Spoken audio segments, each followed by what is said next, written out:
साथियों, 26 नवंबर 2020 को देशव्यापी हड़ताल, पूरे देश के अंदर सबसे बड़ी हड़ताल होने वाली है और इस हड़ताल के अंदर सारी ट्रेड यूनियंस शामिल हैं। सारे मजदूर, ट्रेड यूनियंस, कर्मचारियों के जितने भी संगठन हैं, सारे संगठन इस हड़ताल में शामिल हैं। साथियों, एक बात और समझना है, ये जो देशव्यापी हड़ताल है, ये हड़ताल किसी व्यक्ति के खिलाफ नहीं है। ये हड़ताल सरकार की गलत नीतियों के खिलाफ है। ये हमको अच्छी तरीके से समझना है। और सरकार की गलत नीतियों के कारण से देश के जो बड़े 3 वर्ग हैं, जिसमें मजदूर, कर्मचारी, मेहनतकश वर्ग, दूसरा किसान, देश के किसान, अन्नदाता, और तीसरा व्यापारी, फुटकर व्यापारी, जो हमारा छोटे छोटे रोजगार चलाता है, जिससे करोड़ों रोजगार पैदा होते हैं। ये 3 वर्ग जिसमें सारा मेहनतकश वर्ग है, उसके ऊपर सरकार की इन गलत नीतियों के कारण से बड़ा हमला हुआ है। इसको हमको समझना है साथियों। इस केंद्र की जो सरकार है, नरेंद्र मोदी की सरकार है, इस सरकार ने सबसे बड़ा हमला मेहनतकश वर्ग पर किया है, मजदूरों पर किया है, कर्मचारियों पर किया है, नौजवानों पर किया है। नौकरी का जो सुरक्षा था, स्थायी नौकरी का जो अधिकार था, उस अधिकार को इन्होंने लगभग नष्ट कर दिया है। जो कोड बनाए हैं, संहिता बनाई है, वो संहिता ऑलरेडी लोकसभा में पारित हो चुकी हैं। जिस दिन से वो राष्ट्रपति के साइन होंगे, उस दिन से ये पुराने जितने श्रम कानून हैं, ये श्रम कानून सारे नष्ट हो जाएंगे और ये संहिता उनकी जगह ले लेंगी। पूंजीपतियों को पूरी तरीके से फिक्स टर्म नाम का एक टूल दिया गया है, जिसके बाद से परमानेंट करने का जरूरत खत्म हो गया है। फिक्स टर्म क्या है? ये फिक्स टर्म ये है कि आप एक एग्रीमेंट करो 2 साल का, 2 साल नौकरी करो, फिर इसको हटा दो, फिर 2 साल नौकरी कराओ, फिर एग्रीमेंट करो, फिर इसको हटा दो। एग्रीमेंट से नौकरी, और जब कंपनी चाहे उस एग्रीमेंट को खत्म कर दे, जब चाहे आपको नौकरी से हटा दे। तो ये जबरदस्त एक टूल है जो नरेंद्र मोदी की सरकार ने देश के पूंजीपतियों को दिया है। और इससे उन्होंने देश का जो नौजवान है, जो डिग्री, डिप्लोमा कर करके, पढ़ लिख करके जो कॉलेजों से निकल रहे हैं बच्चे, इनका जीवन तबाह हो गया है, इनका जीवन बर्बादी की तरफ धकेल दिया गया है। उसके साथ में वो अपना एग्रीमेंट की मांग नहीं कर सकता, और जो जीआई मिलना चाहिए उस तरीके से जीआई की मांग नहीं कर सकता। ये पूरी तरीके से जो वेतन बढ़ाने की पद्धति है, उसको भी मजबूर करके नकार दिया है। क्योंकि आप जैसी वेतन बढ़ाने की बात करेंगे तो आपको नौकरी से भगा देगा। वो नौकरी से भगाने का टूल इन्होंने मालिक को दे दिया है।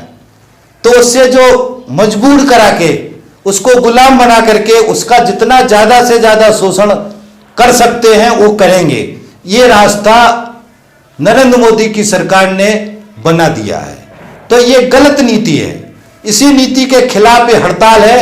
इस सारे संरक्षण के जो कानून थे, सारे कानूनों को इन्होंने नष्ट कर दिया, पूरी तरीके से गुलामी में धकेल दिया। जिस तरीके से हम 1800 में थे, जब 100-150 साल पहले औद्योगिकीकरण शुरू हुआ, उस समय मजदूर गुलाम था, मेहनतकश वर्ग गुलाम था। उसी तरीके की गुलामी में इस नरेंद्र मोदी की सरकार ने देश के मेहनतकश वर्ग को कानूनी रूप से धकेल दिया है। धकेलने वाला नहीं है, धकेल दिया है, समझ लो अच्छी तरीके से। और उसका परिणाम है कि आज की तारीख में नौजवान मारा फिर रहा है। नौजवान को स्थायी नौकरी नहीं है। आज यहां लगा रहे, कल वहां भगा रहे। ठेकेदारी में नौकरी, फिक्स टर्म में नौकरी, ट्रेनिंग में नौकरी, अप्रेंटिस में नौकरी, सारे शोषण के टूल पूंजीपति इस्तेमाल कर रहे हैं। तो पहला सबसे बड़ा हमला जो किया है वो मेहनतकश वर्ग पे किया है, नौजवानों के जीवन पे किया है।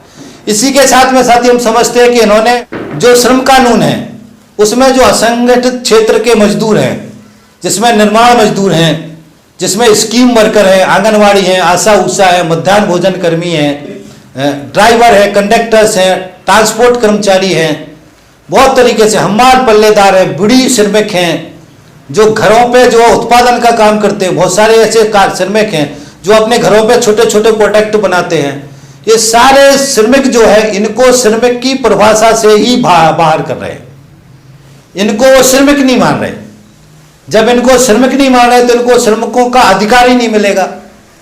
इससे वो करोड़ों करोड़ मेहनत कश वर्ग है, वो श्रमिक के हिसाब से उसको जो सुविधा मिलना चाहिए, वेतन मिलना चाहिए, सहूलियतें मिलना चाहिए, वो सारी उसकी नष्ट करने की योजना इस सरकार ने बना ली। असंगठित क्षेत्र में एक बड़ा हमला इस सरकार ने किया है। जो कल्याण बोर्ड है, जैसे श्रम कल्याण बोर्ड है श्रमिकों का, भवन निर्माण कल्याण बोर्ड है, बीड़ी मजदूरों का बोर्ड है, हम्बालों पल्लेदारों का बोर्ड है, जितने भी बोर्ड हैं इनको भी धीरे धीरे करके वो खत्म करने की कोशिश कर रहे हैं।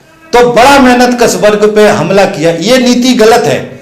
इसी नीति को बदलने के लिए हड़ताल की जा रही है। हम सबसे अपील करते हैं, जितने नौजवान हैं, मेहनत कश वर्ग हैं, असंगठित क्षेत्र के मजदूर हैं, किसी भी सेक्टर में काम कर रहे हैं, सभी मजदूरों को इस बात को समझना है, वो समझ करके इस हड़ताल में शामिल होना है, ताकि इस नरेंद्र मोदी की सरकार को इस गलत कानून जो बनाए हैं, इन कानूनों को हम वापस करा सकें। इसके लिए साथियों ये संघर्ष है। साथियों, दूसरा सबसे बड़ा हमला किसानों के ऊपर हुआ, और हमको ये समझना है साथियों, किसानी का, खेती का एक ऐसा सेक्टर था जो कॉर्पोरेट जो कंपनियां हैं, देसी विदेशी जो पूंजीपति हैं, उसके कब्जे से बाहर था वो, और किसानों का एक स्वतंत्र स्ट्रक्चर था जिसमें वो किसानी कर रहा था, और किसानी करके अपना जो है आजीविका चला रहा था। तो किसानों की जो खेती है उसके ऊपर कब्जा करके, उसको कंट्रोल करके, किसानों को अपने कब्जे में लेकर के उससे से ज्यादा मुनाफा वो कमा सकें, किसान को भी ज्यादा से ज्यादा चूस सकें, ये रास्ता खोला है सरकार ने, जिसके लिए 3 कानून बनाए। अभी 3 जो है किसानों के जो कानून बनाए, जिसमें काफी विवाद चला, जिसमें किसान आंदोलन कर रहे हैं, और किसान 26 तारीख को भी आंदोलन, 26-27 को भी आंदोलन कर रहे हैं। तो ये साथियों किसानों को लूटने का रास्ता बनाया। इसके जो कानून है और बाकी विस्तृत जानकारी हम किसानों का अलग से वीडियो बनाएंगे तो उसमें आपको बताएंगे। तो खेती पर हमला, और किसान को, जो आम किसान है, उसको देसी विदेशी पूंजीपतियों का गुलाम बनाने का जो रास्ता है वो इस सरकार ने खोला। तीसरा जो सबसे बड़ा हमला है साथियों, वो व्यापारियों पर है, फुटकर व्यापार।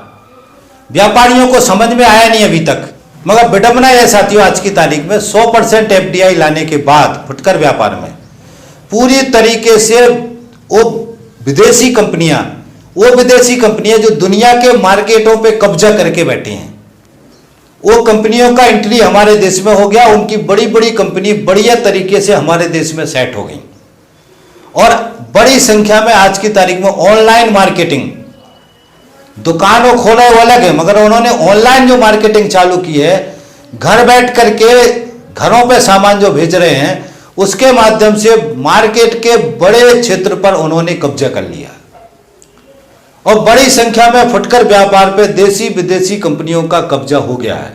ये हमको समझना है।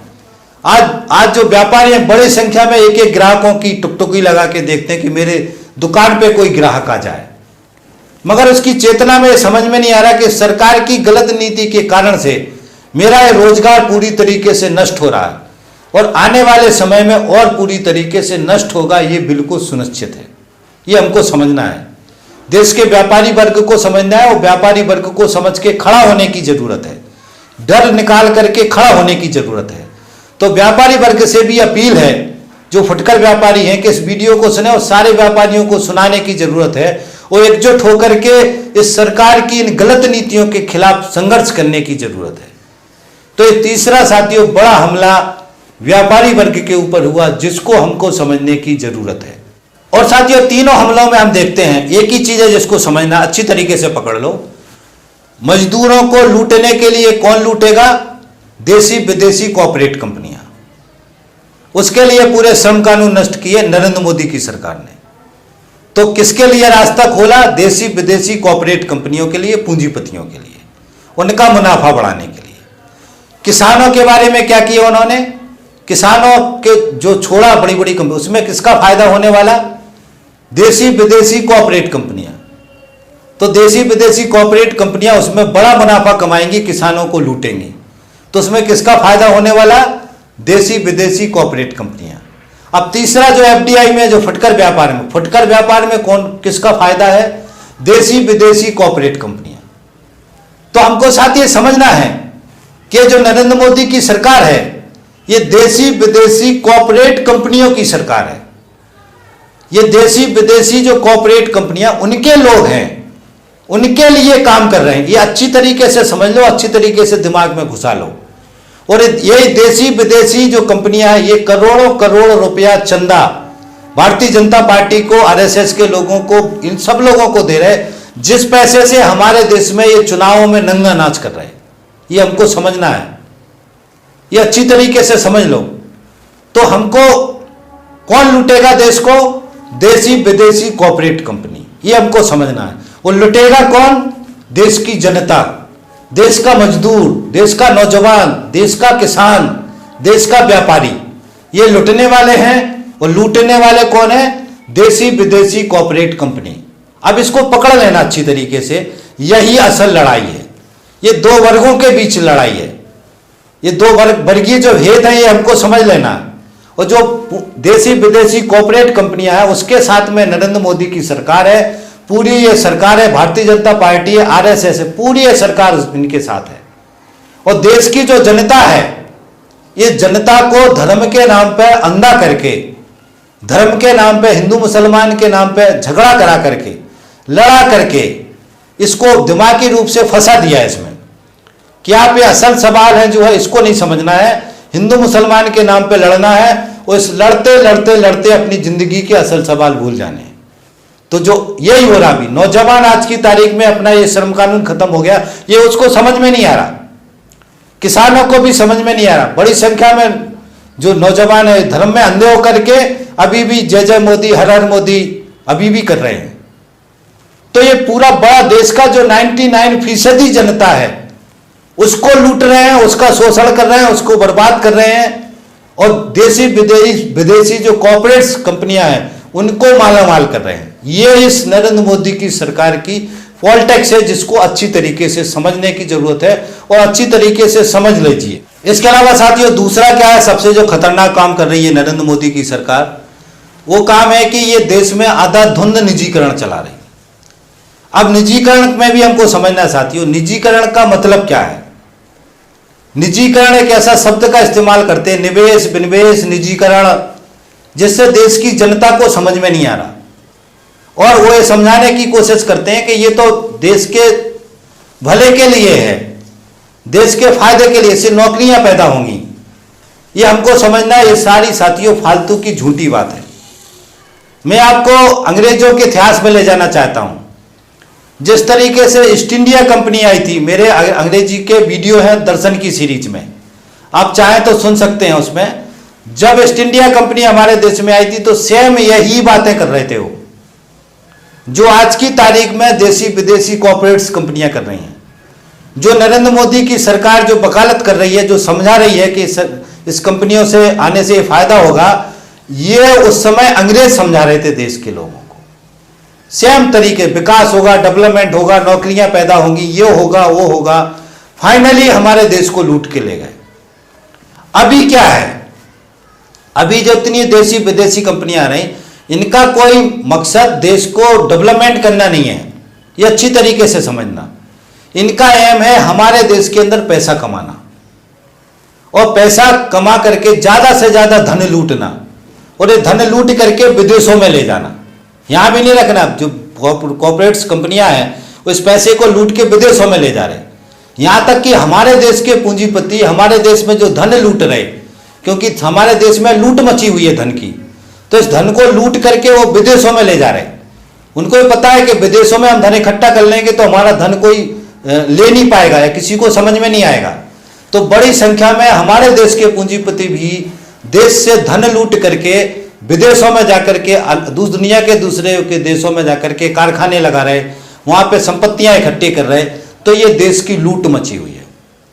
निजीकरण से ये सरकार हमारे देश की जो संपत्तियां हैं, जो आर्थिक संसाधन है, जो 70 साल में हमारे देश के आत्मनिर्भर बनाया, जो आत्मनिर्भर हमारा देश है हर सेक्टर में, वो सारे संसाधनों को बेच करके पूंजीपतियों के हवाले कर रहे हैं। अब पूंजीपतियों के हवाले होने के बाद से पूंजीपति उसमें मुनाफा कमाएगा। मैं एक उदाहरण बता देता हूं, उससे सबका समझ लेना। सबसे बड़ा उदाहरण है दूरसंचार का। दूरसंचार, नेट, इंटरनेट, फोन, आज की तारीख में ऐसी जरूरत होगी, इसके बिना देश नहीं चल सकता। और इस नरेंद्र मोदी की सरकार ने बीएसएनएल को योजनाबद्ध तरीके से नष्ट कर दिया, बर्बाद कर दिया। 4G नहीं लाने दे रहे उसको। और वही जियो जो इन अंबानी बंधुओं का है, उसको नरेंद्र मोदी की सरकार प्रमोट कर रही है और बड़ी संख्या में जो संसाधन है, संपत्तियां हैं, उसके ऊपर जियो वालों का कब्जा करा रहे हैं। तो हमारे देश के जो दूरसंचार जो सेक्टर, उसके ऊपर जियो का और एयरटेल का कब्जा है। आइडिया 3 कंपनी बची प्रमुख अभी, तो सरकारी कंपनी ध्वस्त हो गई। आज की तारीख में नेट का जो जरूरत है वो इनके हाथ में चला गया। देश का प्रमुख सुरक्षा का संसाधन भी है, इनके कब्जे में चला गया। अब सरकार का उसमें हस्तक्षेप खत्म हो गया। तो ये जितना महंगा आपको नेट देना चाहेंगे, नहीं देना चाहेंगे, इनकी मर्जी।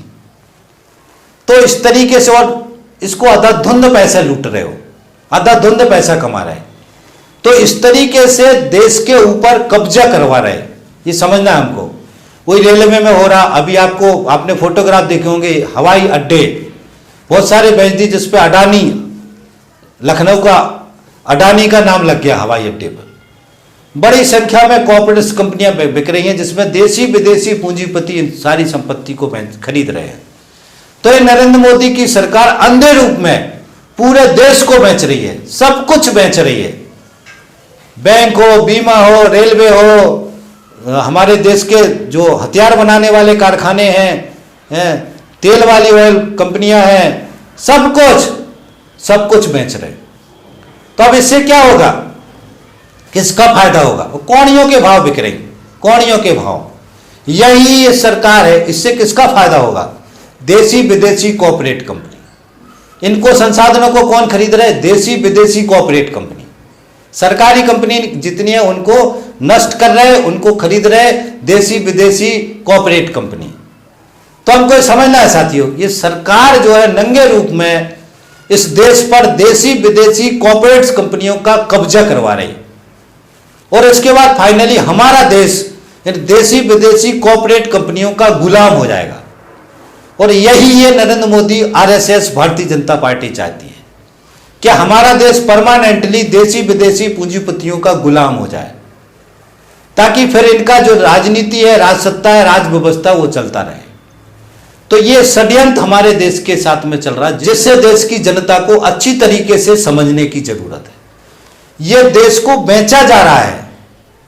देश के जो रेलवे स्टेशन 100 साल के लिए आप उसको लीज पे दे रहे। 100 साल क्या होता है?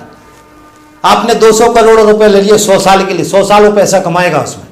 अपनी बिल्डिंगें बना रहे हैं, अपने आप अंदर घुसोगे उसके भी पैसे लेगा। तो लूट का, ये कॉर्पोरेट कंपनी का लूट का जाल ये सरकार बिछा रही है, जिसको हमको समझना है साथियों।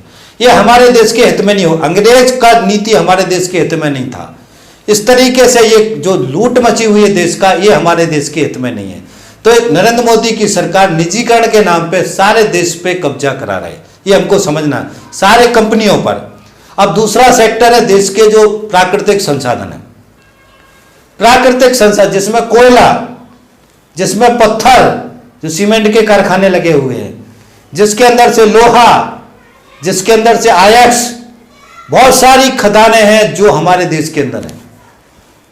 तेल का कंपनी, कच्चा तेल का जो निकासी कर रहे हैं, ये सारा कुछ देशी विदेशी पूंजीपतियों के हवाले कर रहे हैं। तो देशी विदेशी पूंजीपति इस आर्थिक संसाधनों को लूट करके बड़ा मुनाफा कमा रहे हैं, और मुनाफा ये उनकी जेब में जा रहा, सरकार के खजाने में नहीं। सरकार को तो थोड़ा बहुत टैक्स के रूप में मिल रहा पैसा, मगर बड़ा पैसा लूट करके वो अपने खजाने में भर रहे हैं। तो हमारा देश का इससे नंगा, इससे बुरा लूट क्या हो सकता है, ये हमको समझना है। जो लूट है देश की नरेंद्र मोदी की सरकार करवा रही है, इसको हमको समझना है। सारे सेक्टर में हथियार बनाने वाली कंपनी, देश का जो बारूद है, वो गोला है, ये जो सारी चीज अगर किसी विदेशी कंपनी को आप दे दोगे और आपके ऊपर कोई दूसरा देश हमला कर रहा हो, बोले हम नहीं दे रहे आपको गोले बारूद, और दे रहे तो 100 रुपए का गोला हम 1 लाख में दे रहे, चाहिए तो ले लो, तो क्या होगा देश का, ये हमको समझना है। इसी तरीके से बिजली का निजीकरण का रास्ता खोल दिया इन्होंने। बिजली जो है, जो सस्ते दामों पे किसानों को मिल रही थी, उसका रास्ता भी बंद कर रहे हैं। तो देश की जनता की जो सहूलियतें हैं, ये संसाधनों से जो पैदा होना है, वो उसको खत्म कर रहे हैं और ये पूरा पैसा पूरा एक तरफ जाना है कॉर्पोरेट कंपनियों की जेब में, यहां से उठा रहे हैं और उनके कंपनियों के खजाने में भर रहे हैं। और इसी खजाने में से एक थोड़ा सा पैसा चंदे के रूप में, अभी कोविड में जो नरेंद्र मोदी ने पीएम केयर फंड बनाया, तबकि उन्होंने बाद में बोल दिया ये हमारा निजी फंड है, ये देश की जनता को बताने की जरूरत नहीं। उसमें पैसा किसने डाला?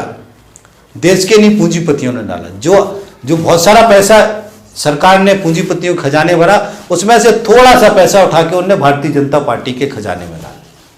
भारतीय जनता पार्टी के पास जो पैसा है, जिसमें विधायक सांसद खरीद रहे 50-50 करोड़ का ये बोली लगा रहे हैं, ये सत्ता पे कब्जा करने के लिए, ये पैसा कॉर्पोरेट्स कंपनियां दे रही, ये पैसा ये कंपनियां दे रही, जो कंपनियां हमारे देश को लूट रही, हमारे देश पे कब्जा कर रही, हमारे देश के संसाधनों को लूट रही, अंधाधुंध पैसा कमा रही, आप सोच भी नहीं सकते। तो उस पैसे से देश की राजनीति पे कब्जा कर रहे हैं। इसलिए साथियों, अभी हम देखेंगे कि बड़े नंगे तौर पर बीजेपी आरएसएस का जो पॉलिटिक्स है वो इस तरीके से चलेगा, ये देश की सरकारों पे कब्जा करेंगे, वोटर को जाति के नाम पे, धर्म के नाम पे पैसा बहुत बांटेंगे, जलवा बहुत होगा, धन बहुत बहेगा, और पैसे से आजकल सब कुछ बिकता है, सबको बिकाऊ बना दिया है। तो साथियों, हमको समझना है ये धन का जो लूट है, उस लूट के पैसे का जो दुरुपयोग है, इसको भी हमको समझने की जरूरत है, क्योंकि बहुत बड़ा जाल है, आसानी से टूटेगा नहीं। इस जाल को तोड़ने के लिए हथौड़ा मारने की जो कोशिश हो रही है, ये 26 नवंबर की हड़ताल को हो रही है। देश की जनता जागरूक हो, देश की जनता जागरूक होकर के इस सरकार के खिलाफ मोर्चा निकाले, इस सरकार के खिलाफ खड़ी हो, इस सरकार की गलत नीतियों पे जो चल रही है इसको रोकने का लिए हम चेतावनी दें। ये हथौड़ा मारने का जो प्रयास है, ये 26 नवंबर की हड़ताल है, जिस हड़ताल को मजबूत और ताकतवर बनाने की हम सबको जरूरत है। एकजुट होकर के देश के नौजवान, किसान, व्यापारी सबको मिलकर के इस हड़ताल को सफल बनाना है और पूरे मेहनतकश वर्ग को एकजुट होकर के सरकार की इस गलत नीति को रोकना है। अगर हम इसको नहीं रोक पाएंगे साथियों, तो हम पीढ़ी दर पीढ़ी, अगले पता नहीं कितनी पीढ़ियों तक गुलामी दर गुलामी, गुलामी दर गुलामी में हम चले जाएंगे। हमारे बच्चे गुलाम होंगे, उनके बच्चे गुलाम होंगे, पता नहीं कितनी दुर्दशा होगी। अभी हमारे बच्चों की दुर्दशा हम देख रहे हैं कि उनको नौकरी नहीं मिल रही, परमानेंट जॉब खत्म कर दी है इन्होंने, धक्के मारे पर बेरोजगारी बढ़ा दी। बेरोजगारी भी इसलिए बढ़ाई ताकि श्रम सस्ता हो, उसकी भी थ्योरी में पीछे समझा चुका हूं। ये सब साजिशें हैं। ये जितनी कोरोना के नाम पर जितने भी प्रोपेगेंडे नरेंद्र मोदी की सरकार ने चलाए हैं, सारी ये साजिशें हैं जो देश के खिलाफ हो रही हैं और आम जनता को लूट करके, चूस करके, पूंजीपतियों के भले के काम के लिए सारे रास्ते बना रहे हैं। ये हमको अच्छी तरीके से समझना है। हमारे देश में आज असल लड़ाई हिंदू मुसलमान की नहीं है, ये हमको समझ लो। हिंदू मुसलमान की लड़ाई नहीं है, हिंदुस्तान पाकिस्तान की भी लड़ाई नहीं है। सबसे बड़ा चिंता का विषय है ये देसी विदेशी कॉर्पोरेट्स कंपनियां हमारे देश पर कब्जा कर रही, और जिसको कब्जा हमारे देश की सरकार करवा रही।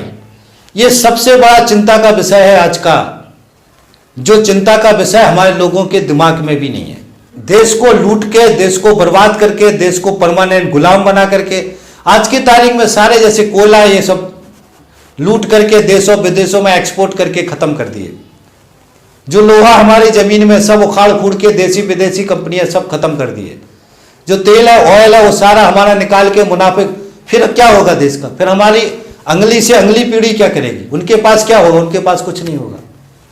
तो हमको ये समझना है साथियों, ये जो धन है हमारे जमीन के अंदर, इसको हमको बचाना है, इसको हमको संरक्षित करना है। इससे जो पैसा आए वो देश की जनता के विकास में लगना है। ये है मुख्य बात जिसको हमको समझना है। धरती से जो भी पदार्थ निकलते हैं, जो भी वस्तुएं निकल रही हैं, उससे वो पैसा, वो सामान, वो संपत्ति, चाहे तेल हो, चाहे कोयला हो, चाहे आवश्यक हो, ये सारे देश की जनता के भले के लिए लगने हैं। तो उसका मतलब है अगर देशी विदेशी कंपनियों के पूंजीपतियों के फायदे के लिए लगेगा तो वो हमारे देश के भले में नहीं है, देश के खिलाफ है। ये साथी हमको समझना है। उसके अलावा एक साथी एक बात और समझना है, ये बिल्कुल सरकार पागल हो गई है। नरेंद्र मोदी और आरएसएस जो स्वदेशी की बात करते थे, स्वदेश की बात करते थे, ये नंगे रूप में स्वदेशी के दुश्मन हैं। और जो बोलते हैं लोकल वोकल, जो नरेंद्र मोदी जी बीच बीच में कुछ डायलॉग मार देते हैं, वो सिर्फ मजे ले रहे हैं, वो झूठ बोल रहे हैं।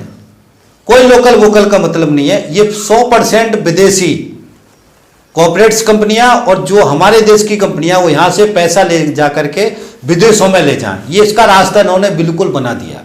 ये अच्छी तरीके से समझना है। तो ये जो पूरी तरीके से देश का जो भी कुछ भी नहीं, जैसे परमाणु संयंत्र हैं, यहां तक कि हमारे जो सैटेलाइट्स हैं, जो सैटेलाइट्स भी प्राइवेट छोड़े जाएंगे। जो हमारे देश के अंदर जो हमारे रिसर्च सेंटर हैं, जिसमें इसरो जैसा रिसर्च सेंटर, ये भी प्राइवेट कंपनियों के लिए काम करेंगे। तो ये पूरी तरीके से अंधे हो गए हैं, पागल हो गए हैं। पूरी तरीके से देश को गुलाम बनाने का जो है, इतना बुरा समय कभी नहीं था हमारे देश का, इतना बुरा वक्त कभी नहीं आएगा नंगे रूप में, जिसको हमको साथी समझने की जरूरत है। बहुत ही दुखद है ये, मगर बात यह है कि इसको अभी हमारे देश की जनता समझ नहीं रही है। साथियों, एक पक्ष और समझना है, जो हमारा सर्विस सेक्टर है, जिसमें खासतौर से शिक्षा और स्वास्थ्य। शिक्षा हर व्यक्ति को चाहिए और स्वास्थ्य सबको चाहिए। तो इस लूट के बीच में शिक्षा स्वास्थ्य भी कॉर्पोरेट्स कंपनी, देसी विदेशी जो बड़े बड़े पूंजीपति हैं, उनको इस क्षेत्र में भी आने का रास्ता खोल दिया है सरकार ने। शिक्षा और स्वास्थ्य पर भी ये कंपनियां मुनाफा कमाएंगी, इसका रास्ता इस सरकार ने खोल दिया है। इसलिए हम देखते हैं साथियों कि आने वाले समय में शिक्षा इतनी महंगी होने वाली है कि देश की जो जनता है, आम जनता है, आज भी वो पढ़ा नहीं सकते हैं, इंजीनियरिंग कॉलेजों में नहीं पढ़ा सकते हैं। सरकारी जितना स्ट्रक्चर है उसको ये नष्ट कर रहे हैं और सारा प्राइवेट कॉलेज, प्राइवेट स्कूल, सब कुछ प्राइवेट ला रहे हैं। और आज की तारीख में ये समझ है साथियों कि प्राइवेट जो स्कूल हैं, कॉलेज हैं, उसमें देश की बड़ी आबादी है जिसकी इतनी हैसियत नहीं है कि वो उन कॉलेजों में अपने बच्चों को पढ़ा सकें। तो बच्चे अनपढ़ होंगे, बच्चे पढ़ नहीं पाएंगे। और ये बीजेपी आरएसएस का समझ भी यही है कि बच्चों को पढ़ने नहीं देना है। ये समझ लो किस तरीके की सोच है इनकी।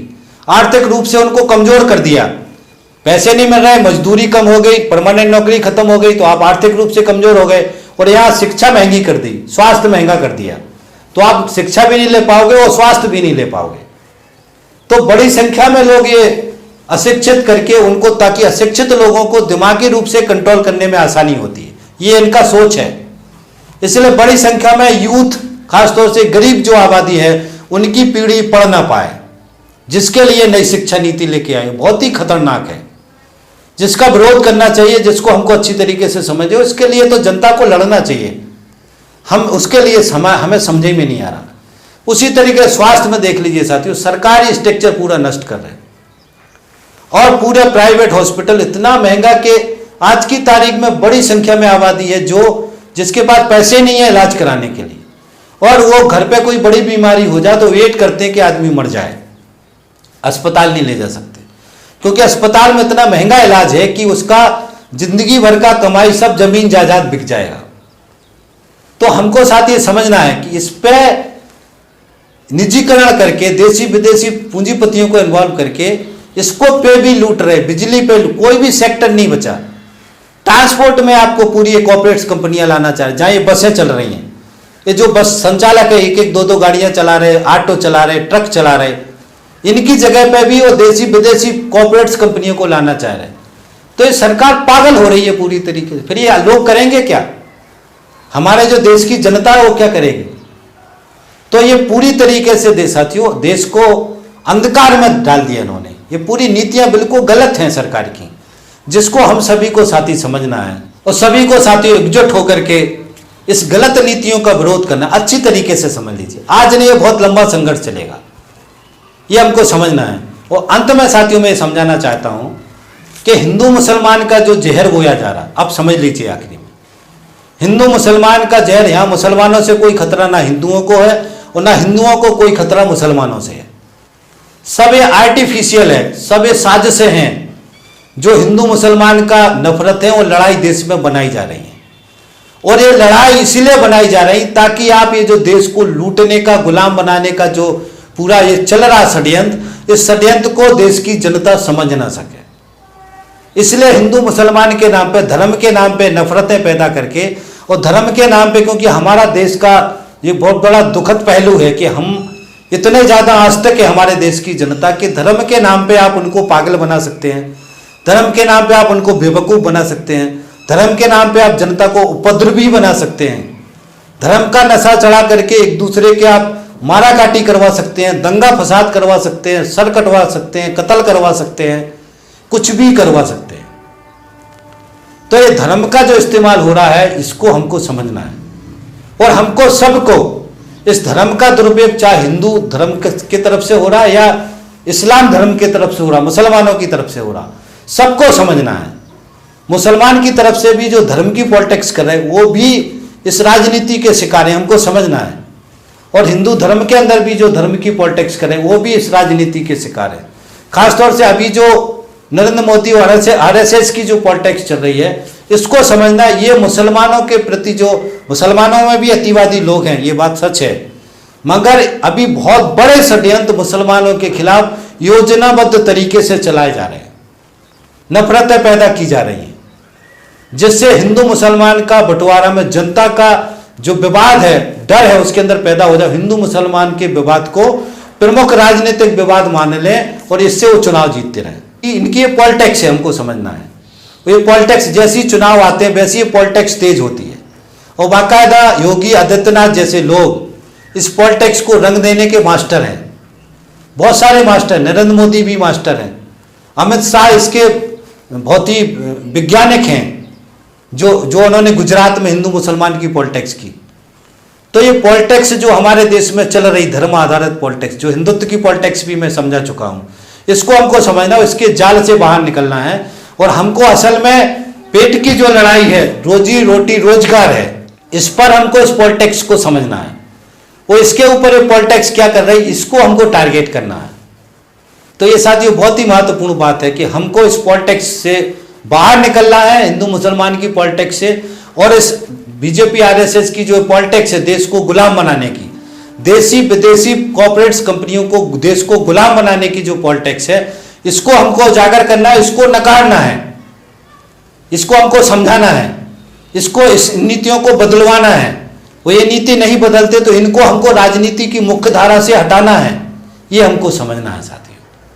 तभी हमारा देश बचेगा, हमारा देश रहेगा, हम स्वतंत्र रहेंगे, आजाद रहेंगे, तभी हमको हमारे अधिकार मिलेंगे, तभी हम अधिकारों की मांग कर पाएंगे, तभी हम परमानेंट नौकरी की जो अधिकार थे सब छीन लिए इनने, कुछ नहीं बचा आम जनता के पास, जो जो मिल रहा था सब कुछ छिन गया, ये आप समझ लीजिए। बाकी जो थोड़ा बहुत बचा खुचा है वो अगले 2-3 साल में सब खत्म हो जाएगा। ये बिल्कुल अटल सत्य है जिसको हमको समझने की जरूरत है। तो साथियों, ये 26 नवंबर की जो हड़ताल हो रही है, इस हड़ताल में आपसे मैं अपील करूंगा कि आपने अगर यहाँ तक वीडियो सुना है तो आपसे मैं 2-3 जिम्मेदारी दे रहा हूँ। एक तो इस वीडियो को पूरी देश के नौजवान तक, आम जनता में, व्हाट्सएप में, फेसबुक, जहाँ तक शेयर कर सकते हो, इसकी लिंक को शेयर करो, बार बार इस लिंक को डालो ताकि देश की जनता इस असल सच्चाई को समझ सके।